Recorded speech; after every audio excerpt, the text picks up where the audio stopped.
नमस्कार, कैसे हैं आप सब। बहुत स्वागत है आपका आज के इस अंक में। और आज आपसे एक बड़ी खास बात करने वाला हूं। जो कहा जाता है ना कि पूत कपूत तो क्यों धन संचय, पूत सपूत तो क्यों धन संचय, ये मेहुल चोकसी के मामले में ऐन लागू होता हुआ दिखाई देता है।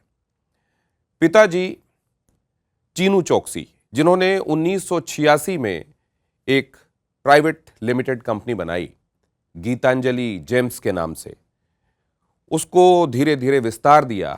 और वो विस्तार इतना दिया कि वो करीब जब 2010 के आसपास की बात है, 500-600 करोड़ की कंपनी बन चुकी थी। इसको और आगे विस्तार देने के लिए फिर उनके बेटे मेहुल चोकसी ने दिमाग लगाना शुरू किया।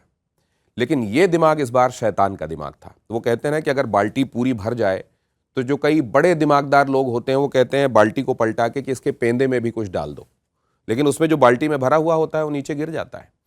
यही लालच गीतांजलि ज्वेलर्स, आप जानते हैं, जिसके 4000 से ज्यादा पॉइंट ऑफ सेल पूरे हिंदुस्तान में थे, वो गीतांजलि ज्वेलर्स जिसका इस पूरे ज्वेलरी के कारोबार में 50% से ज्यादा का स्टेक था, 50% से ज्यादा का कब्जा था पूरे मार्केट में, वो गीतांजलि ज्वेलर्स अब लिक्विडेशन में चली गई है।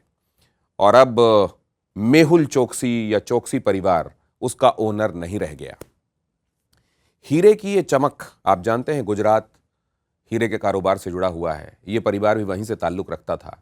और जैसा हीरा चमकता है वैसे ही ये परिवार क्रमशः इस व्यापार में रहते रहते चमक रहा था। लेकिन तभी मेहुल चोकसी को अपने भतीजे नीरव मोदी के साथ मिलकर एक शैतानी तरकीब सूझी। उसने सोचा कि इस व्यापार को ओवरसीज बढ़ाने के लिए, देश से बाहर भी बढ़ाने के लिए कंपनियों को अंडरटेकिंग देनी पड़ती है।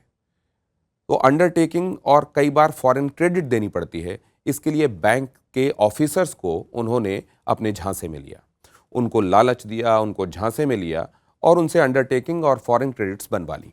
और इस तरीके से विदेशों तक ये अपना व्यापार ले गए।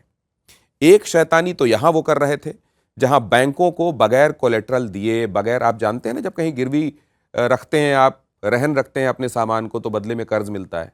कई बड़े सोने के बदले लोन देने वाली कंपनियां भी यही करती हैं कि आप सोना ले जाकर रखते हैं, तब आपको बदले में लोन मिलता है। लेकिन सोचिए, इन दोनों को, इनके कारोबार को बढ़ाने के लिए जो बैंक, पंजाब नेशनल बैंक जैसा बड़ा बैंक जो लोन दे रहा था, वो बगैर कुछ रखे दे रहा था।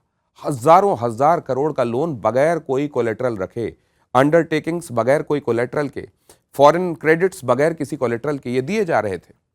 ये आज तक के भारतीय इतिहास का सबसे बड़ा बैंकिंग घोटाला है, जिसका सबसे बड़ा विलेन है मेहुल चोकसी, जिसको अभी इसी बीते शनिवार को सीबीआई और ईडी की ज्वाइंट कोशिशें जो चल रही थी, ज्वाइंट एफर्ट्स जो उनके चल रहे थे, इसके चलते बेल्जियम की पुलिस ने गिरफ्तार किया। अभी वो जेल में है, लेकिन बेल्जियम में है।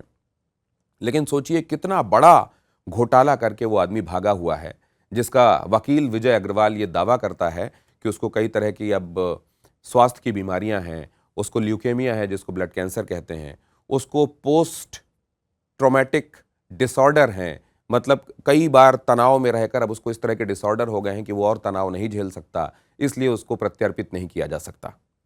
जिसने न जाने कितने घरों को तनाव दिया, न जाने कितने गरीबों का जो बैंक में जमा हुआ होता है पैसा, वो लेकर भाग गया, वो आज अपने स्वास्थ्य का हवाला दे रहा है कि उसका प्रत्यर्पण न हो। अच्छी बात, अच्छी खुशखबरी ये है कि इस देश के साथ, बेल्जियम के साथ हमारा, यानी हिंदुस्तान का प्रत्यर्पण करार है, प्रत्यर्पण संधि है। 1901 की, अंग्रेजों के ज़माने की ये एक्सट्रेडिशन ट्रीटी है। इसलिए अगर मजबूती के साथ बेल्जियम की अदालत में भारत की एजेंसियों ने पक्ष रखा, तो जिस तरह तहव्वुर राना भले ही 17 साल बाद, 26/11 होने के 17 साल बाद हिंदुस्तान लाया जा सका, लेकिन लाया गया, उसी तरीके से इसको भी लाने में कामयाबी मिलेगी। लेकिन ये लड़ाई लंबी है। अब जरा आपको उस देश की तरफ ले जाता हूं जहां से इसकी गिरफ्तारी अभी हुई है, बेल्जियम। यहां का शहर एंटवर्प। एंटवर्प असल में यहां का एक राज्य है, उसकी राजधानी है एंटवर्प। लेकिन एंटवर्प में ये जहां रहता है, एंटवर्प को कहा जाता है इस पूरे दुनिया की डायमंड कैपिटल। और क्यों कहा जाता है? क्योंकि पूरे दुनिया में हीरे का जो सबसे ज्यादा कारोबार होता है वो इस जगह से होकर होता है। यहां पर मेहुल चोकसी पहुंचा कैसे, जब यह हिंदुस्तान छोड़कर भागा। वैसे तो मोदी से भागने के लिए भारत के विरोधियों को जमीन कम पड़ती है, और यही वजह है कि मेहुल चोकसी जब भाग रहा है तो आपने पहले उसका वजन देखा होगा, बहुत मोटा ताजा दिखाई देता है। अब सूख गया है क्योंकि उसको भागने के लिए जमीन कम पड़ रही है। एंटीगुआ और बारबाडोस में पहले जाकर ये रह रहा था।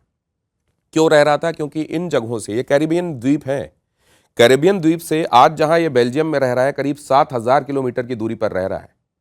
यहां पहले इसलिए रह रहा था क्योंकि इन जगहों से कोई एक्सट्राडिशन ट्रीटी नहीं थी, मतलब प्रत्यर्पित किए जाने का कोई खतरा नहीं था।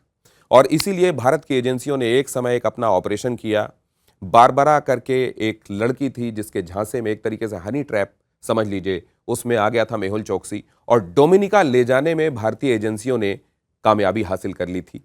डोमिनिका तक इसको ले जाया गया था और डोमिनिका की जेल में यह 60 दिन से ज्यादा रहा था, लेकिन वहां से प्रत्यर्पित किया जाना संभव नहीं हो पाया। इसीलिए मेहुल चोकसी वहां से बच निकला और आज बेल्जियम में है, एंटवर्प में है। एंटवर्प ये जब पहुंचा तो यहां भी उसने फोर्ज डॉक्यूमेंट, एक कहते हैं ना, once a crook always a crook, एक बार जिसको बदमाशी की आदत पड़ जाए वो जीवन में कम ही होता है कि फिर सुधर कर, जैसे कहते हैं कि अंगुलीमाल और वाल्मीकि वाली जो बात बताई जाती है, हृदय परिवर्तन कम ही होता है। मेहुल चोकसी ने एफ रेजिडेंसी होती है बेल्जियम में। बेल्जियम एक वेस्टर्न यूरोपियन कंट्री है और यहां पर एक एफ रेजिडेंसी दी जाती है। वो एफ रेजिडेंसी होती है फैमिली के साथ एसिमिलेट होने के लिए रेजिडेंसी, मतलब अगर आपके परिवार का वहां कोई रह रहा है तो उसके साथ रहने के लिए आपको वहां की रेजिडेंसी दी जाती है। तो ये भाई साहब वहां पहुंच गए ये बताते हुए कि प्रीति चोकसी जो इनकी पत्नी है वहां रहती हैं तो इनको एफ रेजिडेंसी मिलनी चाहिए, लेकिन जो पेपर्स वहां इन्होंने लगाए उसमें नहीं बताया कि एंटीगुआ और इंडिया का ये ऑलरेडी रेजिडेंट है। खैर, अब जब वहां पर गया तो तबीयत खराब थी, अस्पताल पहुंचा हुआ था इलाज कराने के लिए, लेकिन इसको मालूम नहीं था कि भारत की तरफ से जो 2 वारंट जारी किए गए थे मुंबई से, ये बात है 2018 की, मई में पहला वारंट और जून में दूसरा वारंट, ये असल में ओपन एंडेड वारंट हैं और वहां भी इनकी तामील हो सकती है, इसीलिए पकड़ा गया और आज जेल में है। लेकिन एक्स्ट्राडिशन के लिए अभी जबरदस्त मेहनत करनी पड़ेगी। आपको याद होगा 2011 देश भर में बड़ी चर्चा थी कि भाई साहब गोल्ड एटीएम लग गया। पहली बार एक ऐसा एटीएम लगा था जहां से सोना निकाला जा सकता था, सोने के जवाहरात, सोने की ज्वेलरी निकाली जा सकती थी, चांदी की ज्वेलरी निकाली जा सकती थी। ऐसा एटीएम था जो हीरे जवाहरात और सोना उगलता था। सोने की तरह खुद को लचीला बनाकर दूसरों को सिस्टम में जहां लूप होल्स थे उसके लचीलेपन का फायदा उठाकर मेहुल चोकसी ने चाहा कि उसके डायमंड की चमक बढ़ती चली जाए। लेकिन कहते हैं ना कि लालच बुरी बला होती है। आज उसी लालच की वजह से अगर वाकई आप फोटोग्राफ देखें और देखें कि मेहुल चोकसी तब जब वो ये सोच रहा था कि पूरी दुनिया को अपनी मुट्ठी में कर लेगा और इसी तरीके से दौलत कमाता चला जाएगा, तब वो कैसा दिखाई दे रहा है और आज वो कैसा दिखाई दे रहा है, अगर आप ये देखेंगे तो पता चल जाएगा कि हमारे बड़े बुजुर्ग क्यों कहते हैं कि हमारी जिंदगी में हर चीज की जरूरत है, उसमें पैसा भी है, लेकिन पैसा ही सब कुछ नहीं है। जिन्होंने पैसे को सब कुछ बनाकर साम दाम दंड भेद से इसे कमाना चाहा है, उनकी आखिरियत, उनका अंत, जिंदगी का आखिरी वक्त अच्छा नहीं गुजरता। मेहुल चोकसी की ये तस्वीरें इसी बात की गवाह हैं। बहरहाल अब इस बात का इंतजार है पूरे हिंदुस्तान को कि हिंदुस्तान का 13,000 करोड़ से ज्यादा का पैसा लेकर भागने वाला ये व्यक्ति क्या हिंदुस्तान वापस आता है, और आता है तो क्या इसको वैसी कोई सजा मिलती है कि इस तरह का घपला और घोटाला करने वालों को इबरत हासिल हो। आज इतना ही। नमस्कार।